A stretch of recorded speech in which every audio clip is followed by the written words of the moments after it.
Capítulo 2 do livro O Poder Secreto do Jejum e da Oração. Jesus, o nosso maior exemplo. Jesus transformou a vida de seus discípulos quando, pouco depois de sua ressurreição, apareceu a eles no exato momento em que se encontravam lacrados entre quatro paredes, desmanchando-se de medo. Ele disse a eles: Assim como o Pai me enviou, eu vos envio a vós. João, capítulo 20, verso 21b. Preferimos pensar que esta passagem é realmente maravilhosa para ser lida, ao invés de procurarmos ser tocados pelo seu significado real, ou seja, um insondável chamado a segui-lo e alcançar o mundo com as boas novas de seu Evangelho. Como o Pai me enviou, eu também vos envio a vós. João 20, 21b. Esta é a gloriosa palavra do Senhor para todo discípulo que esteja disposto a ouvir a sua voz. Você é um discípulo de Jesus? Você deseja ser seu discípulo?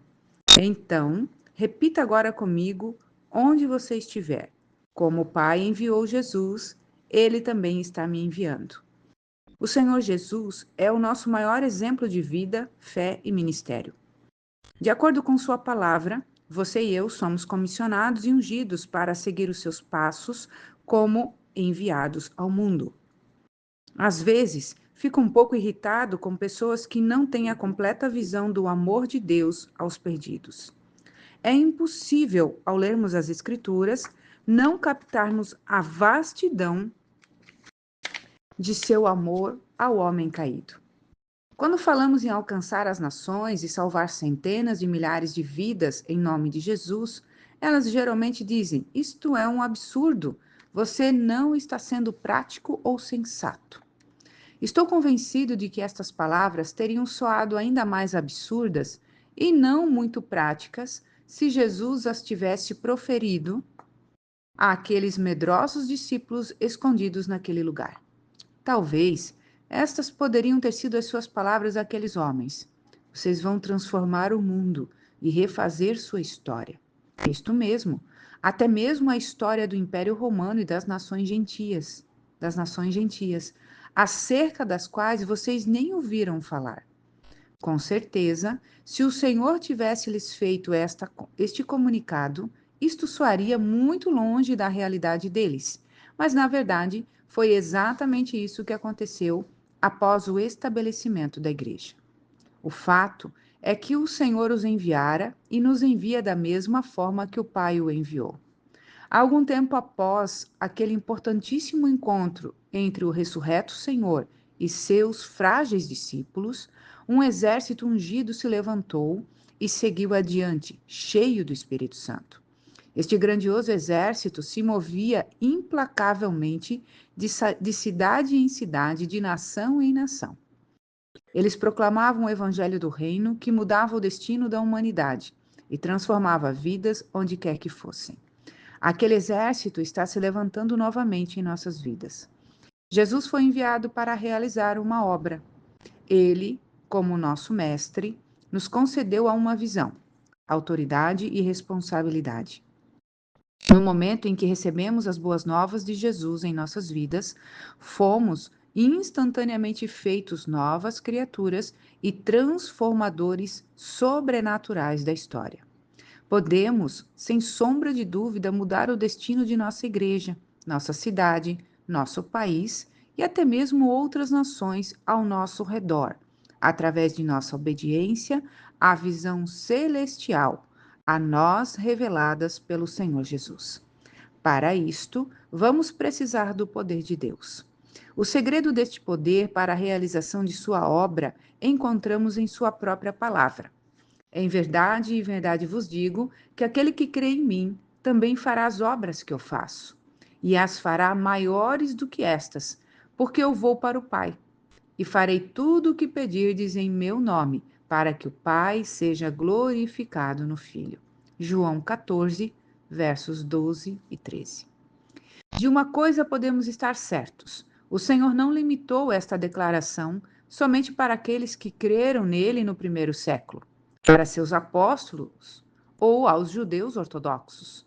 Em outras palavras, Não importa em qual século você esteja vivendo, pois a única condição necessária para fazer as mesmas obras que ele fez ainda é a mesma: simplesmente crer nele. Eu, sinceramente, louvo a Deus pela vida de nosso querido irmão Billy Graham, por Charles Finney, John Wesley, Martin Luther King e tantos outros intrépidos no Senhor.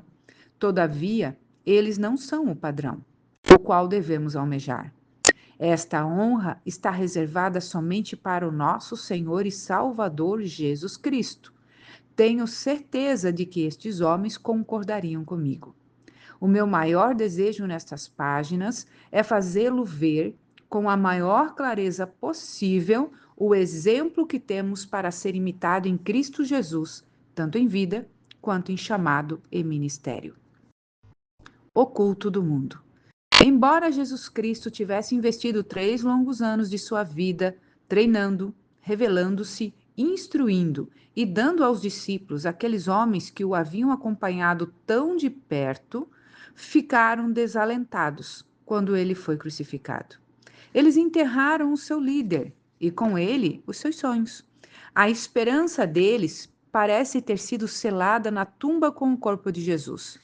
O problema, na verdade, era que eles não podiam entender o que realmente estava acontecendo no domínio espiritual. Eles também não tinham a mínima ideia que estavam destinados a desempenhar um papel sobrenatural no estabelecimento da igreja, que é igualmente sobrenatural. O mestre, na verdade, ainda não tinha terminado o seu trabalho. Chegando à tarde daquele dia, o primeiro da semana, e estando cerradas as portas do lugar onde estavam os discípulos, com medo dos judeus, chegou Jesus, pôs-se no meio deles e lhes disse: Paz seja convosco. João 20, verso 19. Bom, não sejamos tão apressados em julgar aqueles pobres homens pelo fato de terem se escondido do mundo lá fora. Nós, na verdade, estamos nesta mesma condição. A igreja em nossos dias, em sua maioria, está se ocultando das pessoas feridas e desalentadas deste mundo. Infelizmente, este isolamento tem se perpetuado século após século. Qual é o motivo deste tão confortável esconderijo? Eu acredito que é devido ao fato de termos apenas o suficiente da vida de Deus para sobrevivermos e manter o nosso estilo de vida. Todavia, não temos vida o suficiente para nos aventurarmos e ousadamente ir por todo o mundo para ministrar aos feridos como Jesus o fez. Depois de terem momentaneamente perdido Jesus de vista, aqueles discípulos passaram a ter apenas o suficiente para sobreviverem. Eles haviam subestimado o poder de Deus em cumprir os seus planos. Eles pensavam: se mataram o nosso mestre, certamente matarão a nós também. O motivo deste pensamento era que eles tinham uma perspectiva incorreta de quem de fato era Jesus. Eles o tinham apenas como o homem que tinha sido crucificado, e não como o homem-deus que havia se entregado e que ressurgiria da morte. Naturalmente, não compreendiam também quem eram em Cristo e qual era o seu propósito: mudar a história do mundo através deles. Nós o ouvimos pregando a palavra. Há vários anos atrás, realizei uma cruzada na Costa Rica. Naquelas reuniões, o Senhor operou tremendos milagres como confirmação da sua própria palavra que estava sendo pregada. Além do glorioso mover de Deus naquele lugar, as nossas mensagens também foram transmitidas simultaneamente por toda a Nicarágua, Panamá e Costa Rica, inclusive no serviço público de transmissão do aeroporto. No terceiro dia de nossa cruzada naquele país, meu filho mais velho e minha esposa voaram para estarem comigo. Logo ao chegarem ao aeroporto, a primeira coisa que ouviram foi a voz do papai ministrando. Jamais esquecerei o momento em que meu filho de 10 anos chegou perto de mim naquele dia, com sua face radiante de felicidade e orgulho. Ele me disse: Papai, Nós ouvimos a transmissão de sua pregação no aeroporto. Me abençoou muito a alegria de meu filho em ver que a palavra estava sendo proclamada. Na verdade, meu filho sempre teve um coração muito inclinado para missões. E sempre impus a mão sobre ele e orei: Senhor, se ainda o tardares a voltar, eu peço a ti que use o meu filho Ben em sua obra de maneira poderosa e que ele seja mais eficiente que eu. Creio que assim devem ser os corações dos pais, não é mesmo? O profundo desejo de meu coração é que meus filhos sejam bem mais aptos a realizarem a obra de Deus do que eu e minha esposa. O Senhor Jesus revelou o coração de nosso Pai Celestial quando ele disse: Farás as obras que eu faço e as fará maiores do que estas, porque eu vou para o Pai. João 14, verso 12b. Este é o encorajamento, a tônica da visão celestial, a oportuna palavra do Senhor para a nossa geração. Se, de fato, estamos nos aproximando do final dos tempos e da vinda do Senhor, esta palavra será rapidamente cumprida em nossos dias. Portanto, se Jesus está voltando, brevemente esta promessa divina deve primeiro se tornar realidade na minha e na sua vida. Eu te asseguro que ainda nessa geração veremos coisas grandiosas acontecerem. E quais são as obras de Jesus Cristo? Uma vez que Jesus Cristo é o nosso maior exemplo, e levando em consideração que fomos ordenados a realizar as mesmas obras e ainda maiores, precisamos olhar para estas obras e ter pleno entendimento do suprimento que temos em Cristo. O quarto capítulo do livro de Lucas nos revela a primeira obra de Jesus. Ele estava cheio da unção do Espírito Santo. Jesus, cheio do Espírito Santo, voltou do Jordão e foi levado pelo Espírito Santo ao deserto, onde por 40 dias não comeu coisa alguma e, terminado eles, teve fome. Lucas 4, verso 1 e 2. A palavra nos diz que Jesus estava com fome, mas não nos relata nada se estava com sede. Em outras palavras, Jesus jejuou por 40 dias, bebendo somente água. É de uma importância você observar uma particular frase no registro sagrado: cheio do Espírito Santo. Jesus estava cheio do Espírito antes de ser levado pelo próprio Espírito ao deserto. Ele jejuou por 40 dias e, enquanto isso, era tentado. Finalmente, concluí aquele período no deserto em um confronto com o diabo. Finalmente conclui aquele período no deserto em um confronto com o diabo. Satanás procurou tentar Jesus com as 3 maiores tentações que ele sempre usou contra o homem. Primeiro, ele questionou a identidade do Senhor como Filho de Deus e tentou levá-lo a usar o seu poder em benefício próprio, em sua sugestão de transformar pedras em pão e satisfazer a sua fome. Segundo, o diabo tentou o Senhor a tomar para si a autoridade e glória de todos os reinos deste mundo. Se assim o Senhor fizesse, o diabo teria alcançado seu objetivo, ser adorado. Terceiro, Satanás novamente questionou a identidade do Senhor usando citações das Escrituras para seduzi-lo a se lançar do penhasco, colocando assim sua confiança nos anjos para salvá-lo. Esta atitude novamente tinha como objetivo fazê-lo provar alguma coisa. Jesus, no entanto, derrotou o tentador todas as vezes usando a palavra de Deus, sempre dizendo: está escrito. Estas formas de tentações continuaram sempre se manifestando de alguma forma durante o ministério de Jesus aqui na Terra. Na cruz, por exemplo, ele foi desafiado a agir em legítima defesa, a salvar-se a si mesmo para provar quem de fato ele era. Semelhante ato, com certeza, teria trazido frustração ao plano de redenção do Pai. Ele também foi tentado pela multidão a apoderar-se do trono e se tornar um salvador político de Israel, ao invés do redentor espiritual.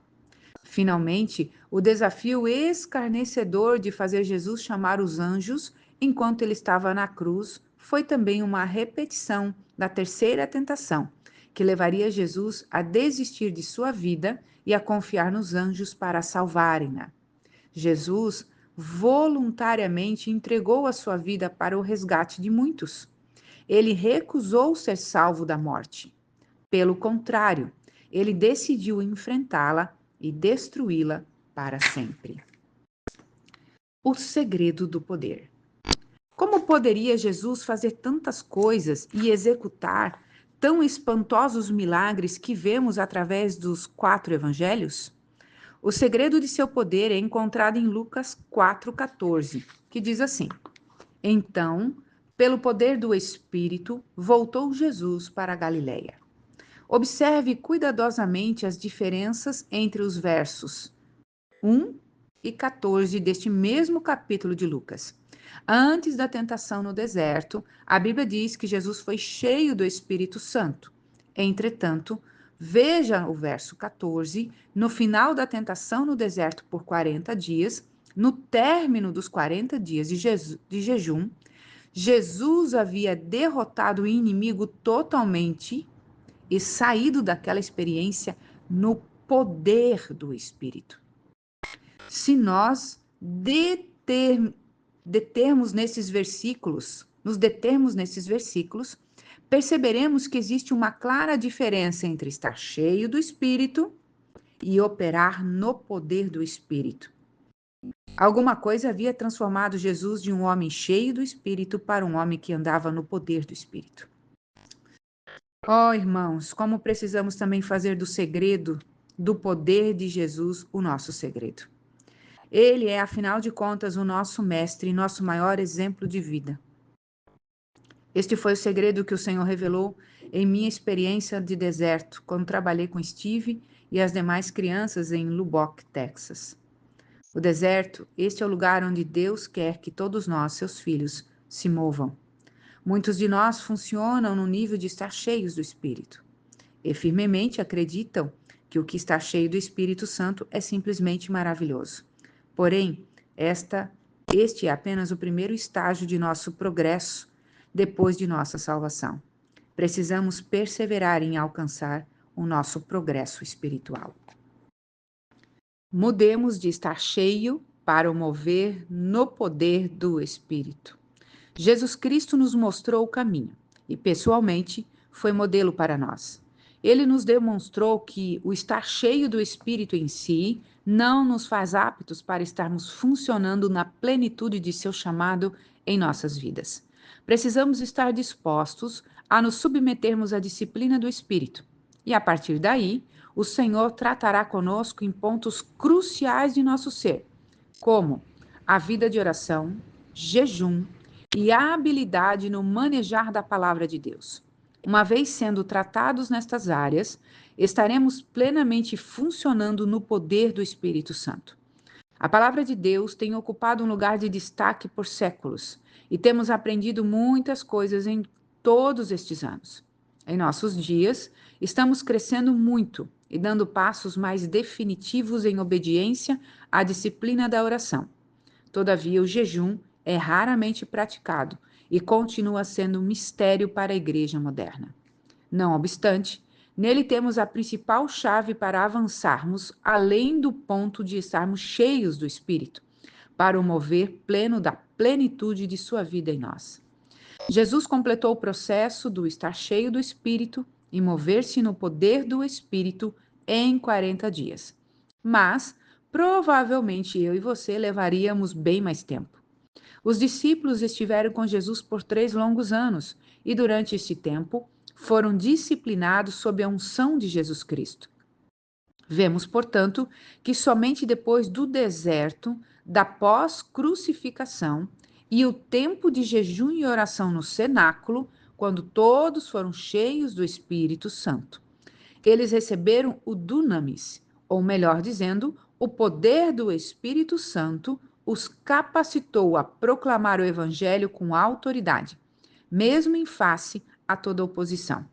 O meu desejo é que você compreenda que o jejum leva o poder do Espírito em nossas vidas a ser liberado. Não significa necessariamente que você receberá mais graça de Deus. Todavia, ele facilitará o livre fluir do Espírito Santo de Deus através de você, dissolvendo e removendo tudo aquilo que não tem nada a ver com Cristo em sua vida. Se você tão somente se entregar ao Senhor, em comprometimento a uma vida de jejum e oração, a unção do Senhor começará a fluir através de seu viver. Esta, portanto, é a primeira obra que somos chamados para fazer.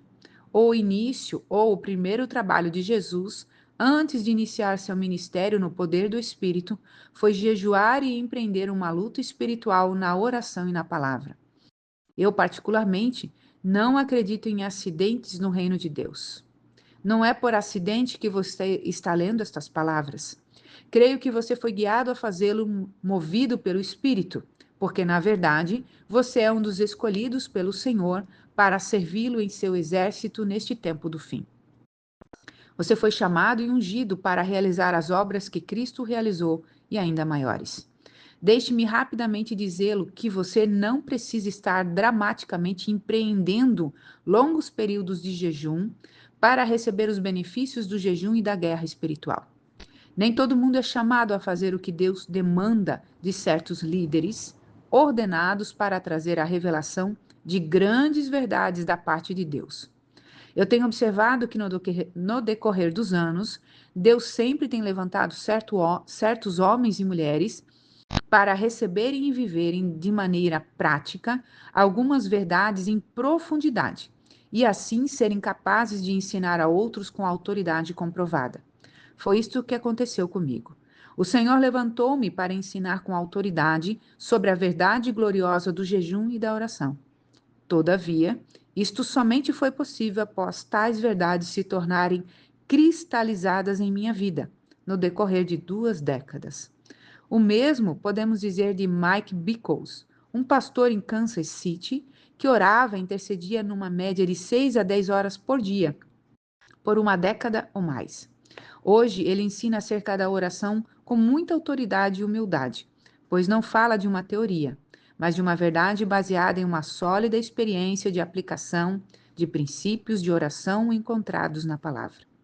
Não se condene quando, por exemplo, ouvir ou ler acerca das proezas de alguns líderes e diga: "Oh, eu nunca serei capaz de fazer isso", ou "Nunca serei capaz de me equiparar a eles". Ora, irmãos, nunca foi desejo de Deus que você se comparasse com alguém. O propósito e a atuação dele em sua vida é realizado de acordo com a sua própria soberania. O Senhor nos dá tais pessoas como exemplo para nos aperfeiçoarmos nele em determinadas áreas de importância em seu plano e propósitos para as nossas vidas. A diferença entre a unção do Espírito e o poder do Espírito é enfaticamente ilustrada no incidente descrito no capítulo 17 do Evangelho de Mateus, logo após a transfiguração de Jesus no monte. E quando chegaram para junto da multidão, aproximou-se dele um homem que se ajoelhou e disse: Senhor, compadece-te de meu filho, porque é lunático e sofre muito, pois muitas vezes cai no fogo e outras muitas na água. Apresentei-o a teus discípulos, mas eles não puderam curá-lo. Jesus então exclamou: Ó geração incrédula e perversa, até quando estarei convosco? Até quando vos sofrerei? Trazei-me aqui o menino. E Jesus repreendeu o demônio e este saiu do menino. E desde aquela hora ficou o menino curado. Então os discípulos, aproximando-se de Jesus, perguntaram em particular: Por que motivo não podemos nós expulsá-lo? E ele lhes respondeu: Por causa da pequenez da vossa fé. Pois em verdade vos digo que se tiverdes fé como um grão de mostarda, direis a este monte: Passa daqui para acolá, e ele passará. Nada vos será impossível, mas esta casta não se expele senão por meio de oração e jejum. Mateus 17, do 14 ao 21. O motivo de Jesus ter sido tão rigoroso com seus discípulos foi devido ao fato dele já haver delegado a eles sua autoridade ou unção como representantes do reino. Em Mateus, capítulo 10, ele disse: Curai os enfermos, limpai os leprosos, ressuscitai os mortos e expulsai demônios. De graça recebei, de graça dai. Verso 8. Os discípulos haviam desfrutado grande sucesso naquela escolha missionária relatada no capítulo 10. Entretanto, aqueles tão bem-sucedidos missionários foram confrontados com um espírito maligno que não se rendia à autoridade outorgada a eles.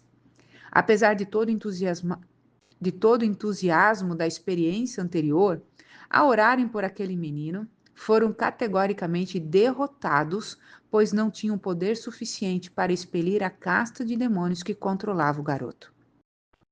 Alguma coisa os bloqueava. Alguma força ou potestade resistiu à libertação. Existia uma nuvem opressora naquele garotinho que havia minado e colocado em descrédito a unção que os discípulos possuíam. O Senhor, no entanto, entrou em cena quando a credibilidade de seus ministros estavam totalmente comprometida. Qual era o problema? O pai do menino disse que seu filho era afligido por epilepsia. Todavia, o Senhor não o curou, mas expulsou o demônio que causava aquela doença. Mais tarde, quando Jesus se encontrou a sós com seus discípulos, ele lhes comunicou um dos mais importantes princípios que um filho de Deus possa aprender no sentido de sempre alcançar vitória sobre grandes obstáculos e fortalezas que o inimigo possa lançar em sua vida, em seu caminho e ministério. Este princípio, no entanto, apenas pode ser percebido e recebido na realidade do mundo espiritual, porque a nossa vitória é primeiramente nas regiões celestiais. Por isto, precisamos estar conscientes de que Deus nos tem dado armas poderosas para desmantelar toda e qualquer fortaleza, como nos diz o apóstolo Paulo em sua segunda carta aos Coríntios, capítulo 10, versos 3 ao 6. Porque andando na carne, não militamos segundo a carne. Porque as armas da nossa milícia não são carnais, mas sim poderosas em Deus para a destruição das fortalezas, destruindo os conselhos e toda a altivez que se levanta contra o conhecimento de Deus, e levando cativo todo o pensamento à obediência de Cristo, e estando prontos para vingar toda a desobediência quando for cumprida a vossa obediência. Uma vez que nossas armas e, portanto, a nossa vitória não são encontradas no domínio natural da carne e do sangue, o nosso inimigo, Satanás, fará de tudo para nos arrastar para uma batalha e um combate de atmosfera natural e carnal. A maneira mais efetiva para mim e para você colocar a nossa carne em nosso próprio lugar e andar em espírito é jejuar e orar. Se o Filho de Deus jejuou e orou em busca de vitória em seu ministério terreno, por que eu e você deveríamos pensar que estamos isentos dessas coisas?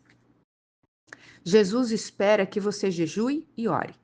Em Mateus 6, do verso 5 ao 7, ele não disse quando você sentir o desejo de orar. De maneira alguma, mas o Senhor docemente nos diz 3 vezes, e quando orares. Da mesma maneira, o nosso Senhor jamais disse, se um dia você decidir a jejuar, embora eu saiba que isso seja quase impossível para você, em Mateus 6, 16 e 17. Ele simplesmente disse, quando jejuardes. Ele não nos deu uma segunda opção. Ele considerou estas práticas como algo natural, inerente à vida cristã. Em outras palavras, o Senhor deixou bem claro a seus discípulos e interlocutores que a oração e o jejum desempenhariam um importante papel em suas vidas após a sua partida. As palavras do Senhor não mudaram e ainda são válidas em nossos dias. Se você é um discípulo do Senhor Jesus, também orará.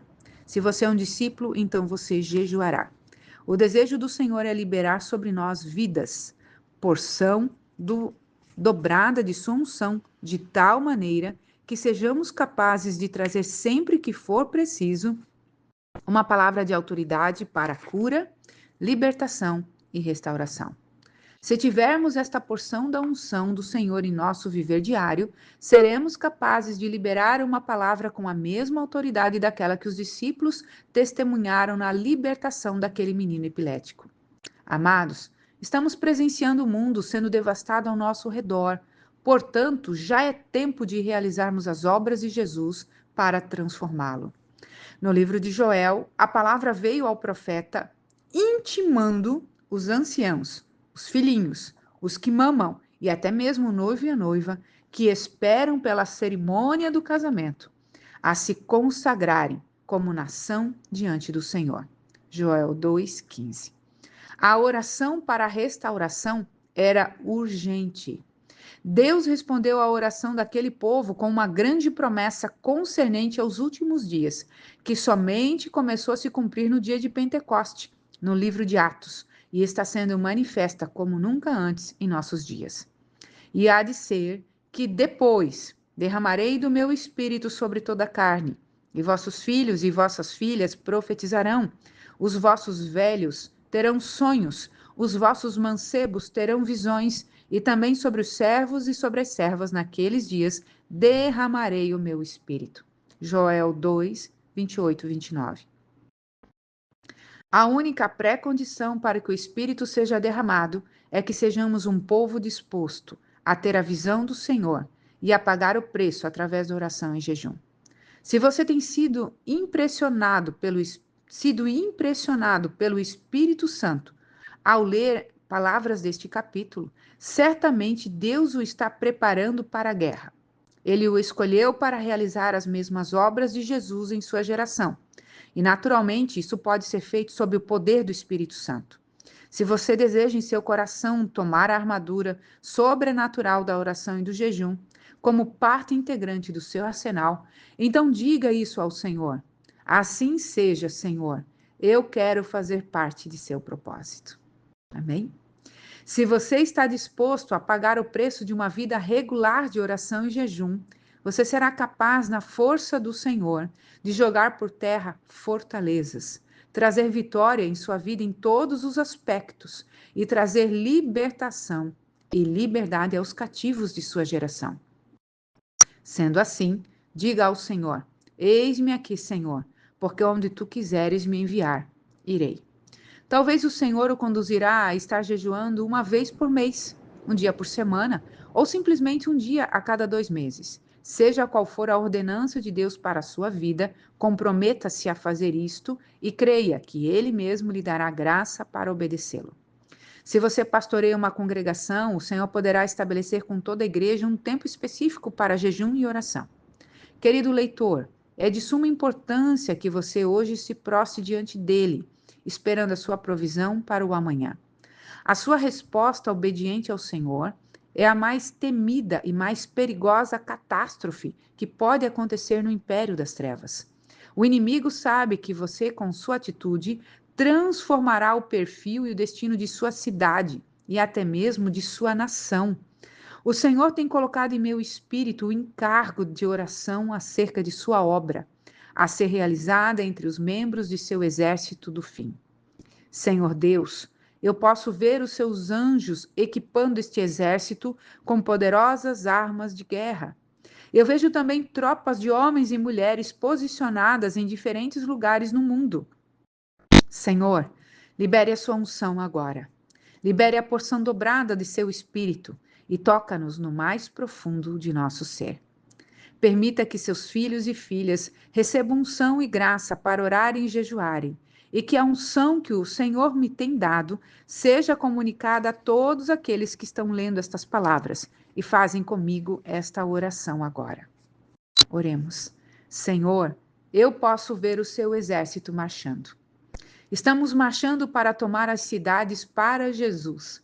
Estamos marchando para levar o nome do Senhor em todo lugar, em todo canto da terra, norte e sul, leste e oeste. O exército do Senhor está avançando e todo demônio se dobrará diante do nome de nosso Senhor Jesus Cristo. Pai, nós nos comprometemos deste dia em diante em usar estas armas fielmente. Senhor, eu oro para que os pastores e líderes de seu exército vejam com clareza as suas responsabilidades. Coloque em seus corações, amado Deus, a divina sabedoria que eles precisam para guiar a porção de seu exército confiada a eles. Desde já, Senhor, obrigado pela total vitória que temos em Ti. Nos próximos capítulos, estaremos compartilhando os incríveis benefícios que recebemos quando obedecemos ao Senhor em nossa vida de oração e jejum. Amém? Deus te abençoe.